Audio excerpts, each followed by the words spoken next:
جب پوچھا گیا حضور یہ قربانیاں کیا ہیں، فرمایا تمہارے باپ ابراہیم کی سنت ہے، اور فرمایا کہ ان کو خوش دلی سے اللہ کی راہ میں قربان کرو۔ قیامت کے دن یہ اپنے بالوں کے ساتھ، اپنے سینگوں کے ساتھ اور اپنے کھروں کے ساتھ آئیں گے، اور یہ بھی ارشاد فرمایا کہ کل پل صراط پر یہ سواریاں بن کے تمہیں پل صراط سے پار لگائیں گے۔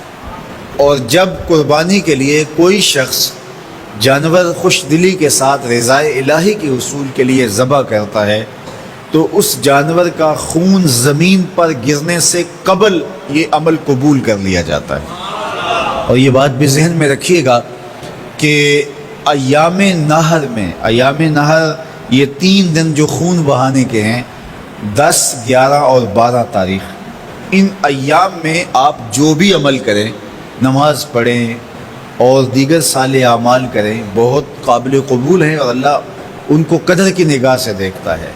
لیکن ان ایام میں جو سب سے زیادہ اللہ کو محبوب عمل ہے وہ راہ خدا میں خون بہانا ہے، قربانی پیش کرنا ہے۔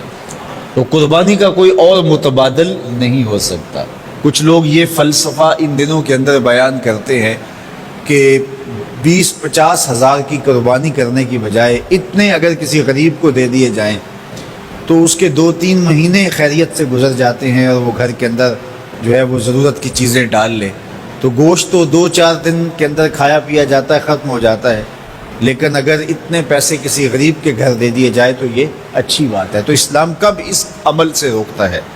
غریب کی مدد کیجیے، صرف عید کے دن ہی نہیں، مینڈے کی جگہ ہی نہیں، بلکہ اسلام تو راہ خدا میں جانور ذبح کر کے اسی جذبے کو بیدار کرنا چاہتا ہے کہ تمہیں گوشت کی ضرورت بھی نہیں تھی، پھر بھی تم نے ذبح کر دیا، تو جہاں ضرورت ہوگی اور تمہاری ہمسائیگی میں، تمہارے اطراف میں جب کوئی غریب ہوگا تو پھر تم اس کے لیے ذبح کیوں نہیں کرو گے؟ اس کے لیے تم قربانی کیوں نہیں کرو گے؟ اِثار کیوں نہیں کرو گے؟ یہاں تو پھر بھی ہم گوشت خود کھا لیتے ہیں یا غرباء میں بانٹ دیتے ہیں، لیکن منا کی وادی میں جہاں لاکھوں قربانیاں پیش کی جاتی ہیں، وہاں تو جانور کاٹ کے اس کو ذبح کر کے بس چھوڑ دیا، اس کے گوشت سے غرض ہی نہیں ہوتی۔ زیادہ تر حجاج ایسے ہوتے ہیں جن کو یہ بتا دیا جاتا ہے کہ تمہاری قربانی کر دی گئی ہے، اور وہ فون کال کے انتظار میں یا حکومت وقت کی جانب سے دیے گئے وقت کے بعد حلق کروا دیتے ہیں۔ تو انہوں نے نہ اپنا جانور دیکھا ہوتا ہے، نہ اس کو ذبح ہوتے دیکھتے ہیں، تو صرف انہیں ٹائم بتلا دیا جاتا ہے یا ان کو کال کر دی جاتی ہے تو یہ ان کے لیے کافی ہوتا ہے۔ تو وہاں تو گوشت کھانا بھی مقصود نہیں، تو صرف اللہ کی رضا کے لیے جانور ذبح کرنا۔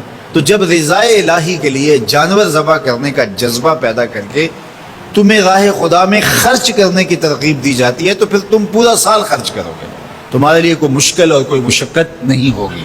لیکن اگر تم جو ہے وہ اس جذبہ خیر سے نور حاصل نہیں کرو گے تو پھر تمہیں یہ دولت نصیب نہیں ہوگی۔ تو سب سے افضل عمل ان 3 ایام کے اندر جو بتایا گیا وہ یہی ہے کہ راہ خدا کے اندر خون بہانا ہے۔ اللہ کے محبوب علیہ الصلوۃ والسلام کی خدمت میں جو ہے وہ مینڈے لائے گئے جو چتکبرے تھے، اور حضور علیہ الصلوۃ والسلام نے اپنے مبارک ہاتھ سے ان کو ذبح کیا۔ تو عید قرباں یہ ایثار کی عید ہے، یہ قربانی کی عید ہے، اور اسلام ہمیں قربانی سکھاتا ہے۔ اسلام لمحہ لمحہ قربانی ہے، ایک ایک ساعت اسلام قربانی کا نام ہے۔